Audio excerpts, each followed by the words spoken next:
Dominique Belna, bonjour. Aujourd'hui, vous recevez les personnes âgées de la maison de retraite Saint-Jean, oui, pour parler des cochons d'autrefois. Voilà. C'est une exposition qui était mise en place par vous et votre femme Brigitte, oui. Il y a combien de temps? La semaine dernière? Donc on l'a mise en place la semaine dernière. C'est déjà la base de l'exposition qu'on avait fait lors du retour de flamme du dragon. Donc il y a 2 ans? Non, l'année dernière. Cette année, oui, à l'automne dernier. Et l'idée nous est venue de faire une expo sur le cochon, parce que lors de notre première participation à la Semaine du Dragon, il y avait un leitmotiv. Les gens, c'était tout de suite, dès qu'ils ont vu le four, le pâté, ils nous ont parlé du douar, ils nous ont parlé des repas de boudine. Donc pour nous, c'était le cochon, quoi. Et c'est vrai que le cochon, c'était l'animal qu'on trouvait dans toutes les fermes. C'était la base de la nourriture carnée de tout le monde. Et c'est vrai que ça rappelait vraiment des souvenirs à tous, quoi. Et si j'ai bien compris, c'était cyclique. Faire les boudines, ce n'était pas toute l'année, c'était principalement... En fait, on pouvait conserver la viande que quand il faisait pas trop chaud. Donc c'était, disons qu'on commençait à l'automne à tuer les cochons et on arrêtait au printemps dès que les premières chaleurs, et même avant que les premières chaleurs n'arrivent, on arrêtait puisque la viande était conservée, soit était séchée. Les saucisses étaient mises en perché devant les cheminées, ou alors la viande était salée et mise au charnier, quoi. Dans cette exposition, il y a une dizaine de panneaux, un peu plus. Oui, il doit y avoir une douzaine, je ne vais pas vraiment compter, il doit y avoir une douzaine de panneaux. Vous racontez l'histoire du cochon dans le pays ici, en Brocéliande. Alors il y a différentes parties. C'est le cochon en général, mais bien sûr avec quelques petits points plus particuliers. Je vois par exemple en face de moi, là-bas, il y a une photo de ma grand-mère qui rentre, elle avait l'habitude de sortir... on va s'approcher, on va voir la photo si vous voulez. Elle avait l'habitude de sortir tous les jours un petit peu la maman cochon, la coche, pour aller faire ses besoins à l'extérieur, et puis elle en profitait pour manger quelques glands dont les cochons sont friands, et aussi les orties dont ils raffolent, quoi. Donc beaucoup de souvenirs d'enfance. Voilà, donc il y a le cochon en général, depuis le Moyen-Âge, on le voit là, jusqu'à nos jours, et avec quelques renseignements, mais en restant quand même assez succinct sur les chiffres, puisque c'est jamais facile à transmettre. Voilà. Quelques photos, vraiment. Quand on voit ces photos de petits cochons là, on a du mal à penser qu'on va les tuer et les manger un jour, quoi. C'est vraiment l'animal, et puis quelque part. Il y a aussi les recettes de famille, parce que vous cuisinez beaucoup. Alors voilà, si on veut, on va passer de l'autre côté de la salle.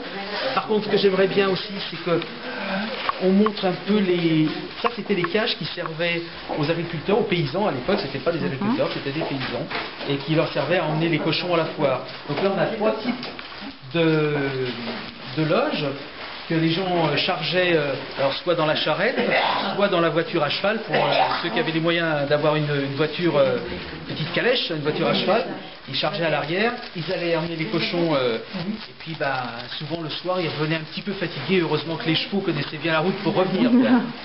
Mais une petite anecdote, la première d'abord, le monsieur n'avait que son vélomoteur au tout début quand il a eu cette cage, et elle est plus petite, hein. Voilà, là c'était plutôt pour des petits cochons qu'il emmenait à la foire à Ploërmel, mais il avait une petite remorque qu'il mettait derrière son vélomoteur et il emmenait ses cochons comme ça. Bon, pour les autres personnes. Et donc, vous avez trouvé comment ces cages? Alors là, ce sont des cages de gens qui heureusement ont conservé ces cages. C'est 3 familles de Néant, hein. Il y a la famille de Monpuy, la famille de mon voisin, et puis monsieur René Guégon, qui vous ont prêté pour l'exposition. L'exposition qui a commencé quand? Donc l'exposition a commencé il y a une semaine, donc on était le 6 ou le... début mars, hein. Et ça va être visible jusqu'à la fin de la semaine prochaine, c'est le 20, jusqu'au 20. Voilà. 20, d'accord. Donc à l'office du tourisme. À l'office du tourisme de Ploërmel. Voilà. Donc on va poursuivre. Et vous, vous êtes disponible ici pour les explications? Comment ça fonctionne? Non, aujourd'hui... c'est exceptionnel. Voilà, c'est un peu exceptionnel parce qu'on m'avait dit qu'il y avait les gens de la Maison Saint-Jean qui venaient, donc je me suis libéré pour venir les accueillir et puis parler un petit peu avec eux. Parce que moi j'aime bien aussi... en fait, on fait l'exposition, mais on en apprend beaucoup plus avec les gens qui viennent. Et puis ça leur permet aussi de se remémorer des souvenirs. Alors cette exposition, vous avez fait avec votre épouse, vous avez fait avec l'aide de vos voisins, des habitants des Néants, oui. avec les mémoires de famille. Exactement. Voilà. Donc c'est vraiment ancré dans le pays. Voilà. Puis sans oublier Corentin, notre fils qui, Corentin. bien qu'il n'a que 19 ans, mais qui s'intéresse aussi, et j'espère qu'on arrivera à lui passer un petit peu cette passion. Voilà. Donc il y a des petites figurines. Alors là, il y a des petites figurines avec beaucoup de tirelires. Et on explique aussi que en fait, ce sont nos amis britanniques qui ont lancé cette mode de la tirelire cochon. Le cochon était symbole d'une certaine richesse, d'une certaine... c'était un cochon bien gras, c'était un signe que dans la maison on avait les moyens. Et donc ils ont repris ce symbole un peu pour en fait mettre les quelques pièces qu'on pouvait épargner aussi, toujours ce symbole de richesse, quoi. Et à remarquer que les cochons en tirelire étaient toujours bien ronds, quoi, hein. Bien rond. Alors là, ce sont des explications. Alors voilà, là ce sont quelques petites explications avec les différentes parties du cochon. Et comme on dit, dans le cochon tout est bon. C'est vrai que toutes les parties du cochon se mangent ou s'utilisent. Alors vous raffolez, j'ai entendu tout à l'heure, des pieds de cochon. Ah, moi j'aime bien le pied de cochon, ouais. Un bon pied de cochon, c'est vraiment bon. Alors, il y a des plaisir parce qu'il n'y a vraiment pas grand chose à manger. Mais... Il y a des recettes?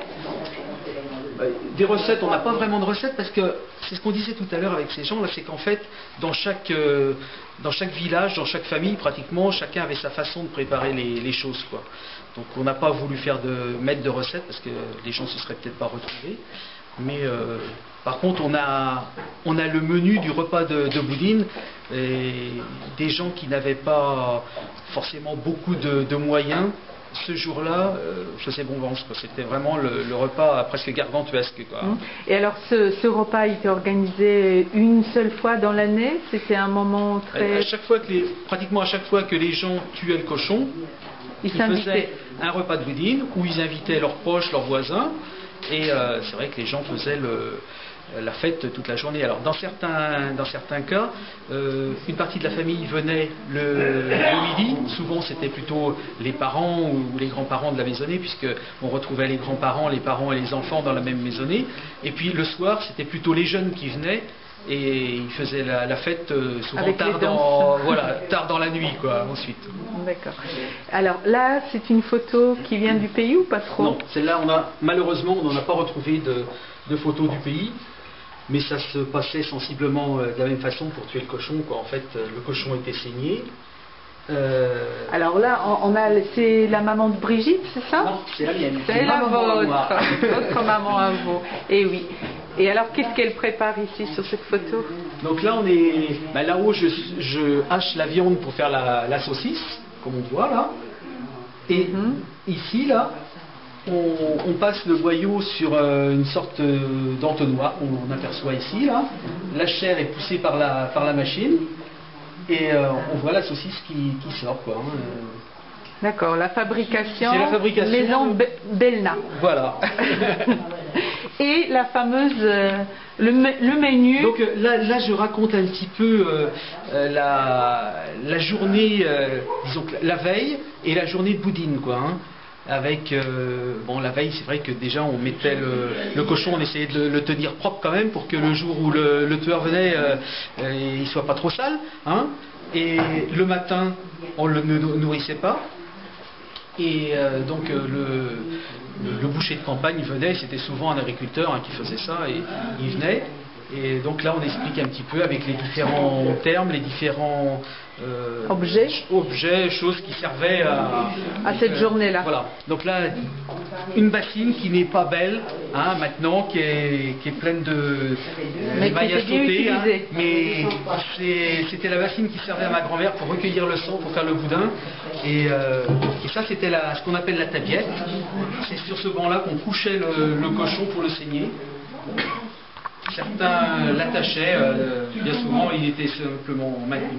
Et ensuite on mettait dans ce qu'on appelait le tuvet. Le tuvet, c'était un fût qui avait été coupé, et là on avait rempli d'eau. Alors il fallait que ce soit de l'eau très chaude, mais pas trop chaude. Hein, parce que si c'était pas assez chaud, les poils ne se défaisaient pas. On n'enlevait pas la partie supérieure de la peau avec le poil.